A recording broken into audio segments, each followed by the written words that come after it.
1 ഗ്രാമോ 1 gram, എനിക്ക് അത്ര അതിൻ്റെ ക്വാണ്ടിറ്റിയുടെ ഇതുപോലും അറിയില്ല, എന്തോ ആ ഗ്രാം ഏതോ നമ്മുടെ ഒരു ഡയറക്ടറിൻ്റെ വീട്ടിൽ നിന്ന് പിടിച്ചു. അതിനെ ആഘോഷിക്കുക, അതിനെ സോഷ്യൽ മീഡിയ ആഘോഷിച്ച് അതിനെ ഇത് ചെയ്യുക, അല്ലെങ്കിൽ ഒരു മ്യൂസീഷ്യൻ്റെ കയ്യിൽ നിന്ന് എന്തോ ഒരു ഗ്രാം കഞ്ചാവ് പിടിച്ചു എന്ന് പറഞ്ഞ് അതിനെ ഇതാക്കുക എന്ന് പറഞ്ഞാൽ നമ്മൾ ഈ റിയാലിറ്റിയിൽ നിന്നും മാറി ഇതിനെ ഇത് ആളുകളുടെ കണ്ണിൽ പൊടിയിടുന്ന ഒരു പരിപാടിയായിട്ടാണ് എനിക്ക് ഫീൽ ചെയ്തത്. ബിക്കോസ് അത് ശരിയാണെന്ന് ഞാൻ പറയുന്നില്ല, തെറ്റാണ്, നമ്മുടെ ലോയ്ക്ക് അഗെയിൻസ്റ്റ് ആണ്. സോ അതിനുള്ള, പക്ഷെ അതുകൊണ്ട് ഇതെന്തിനാണ് സിനിമാക്കാരുടെ വേറെ ആരും ഇതൊന്നും ചെയ്യുന്നില്ലേ?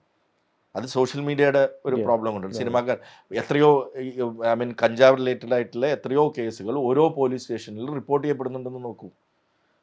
നമ്മുടെ ഈ സിനിമാക്കാരുടെ പേരിൽ വരുന്ന 1 ഗ്രാം കഞ്ചാവോ 1.5 ഗ്രാം കഞ്ചാവിന്റെ പേരിൽ അന്ന് തന്നെ അതേ പോലീസ് സ്റ്റേഷനിൽ എത്ര MDMA കേസസ് പിടിച്ചിട്ടുണ്ടാവും. But the news value is correct. This For sure. അതെ ന്യൂസ് വാല്യൂസ് ഓഫ് ദറ്റ് 1.5 അവിടെ ചിലപ്പോൾ